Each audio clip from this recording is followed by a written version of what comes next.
Humphrey, we've got to discuss this publicity ceremony for the start of work on the Channel Tunnel. Ah, yes. The Foreign Office is stalling again. Well, they say the heads of agreement still haven't been finalised. Well, it's about time they were. A big occasion, the inauguration of the Great Gates, laying of the foundation stone by the Prime Minister, the Right Honourable James Hacker. And this historic link between our two great sovereign democracies. Great coverage. But the FO haven't agreed everything with the French. Yes, well, I've decided the only solution is for me to have a summit meeting with the French president and sort it out myself.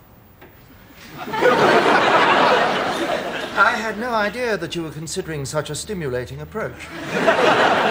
Well, I am. Prime Minister, do you believe that you personally are capable of concluding this negotiation with the French? Well, it shouldn't be too difficult. What are the outstanding points at issue? Well, mainly they're concerned with sovereignty. Where do you believe the frontier should be? Frontier? Frontier between Britain and France.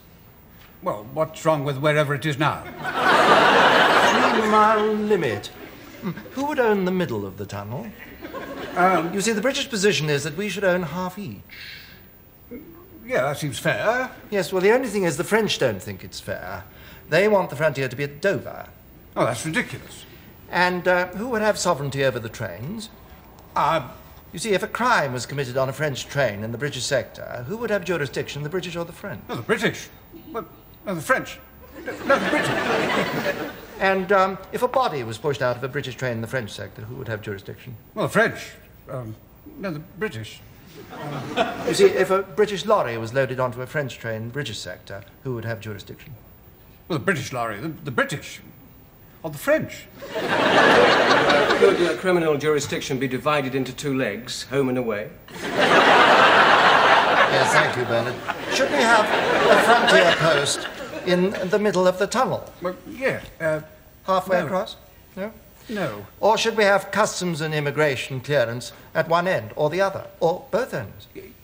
Now, with respect, Humphrey, these are points for the lawyers to discuss at the negotiations. Precisely, Prime Minister, but I thought I heard you say you wanted to handle it yourself. Well, obviously, I don't want to discuss points of abstruse international law. I want to get the political points settled. Ah, so sovereignty is not political, I see. How interesting. Now, about the signs. Now, the French want the signs to be in French first and English second. No, I won't agree to that. Well, you can't have your ceremony until you do. Well, how about French first at the French end and English first at the English end? What about on the trains? Oh, really, Humphrey, does it matter? It matters to the French. What about the menus, French or English? Well, couldn't they be changed halfway over? The French are adamant. You see, that is why both the British and French Concord are spelt the French way with an E at the end. Don't we ever get our own way with the French? Well, sometimes. When was the last time? Battle of Waterloo, 1858. And, of course, the French may raise the vexed question of hijacking.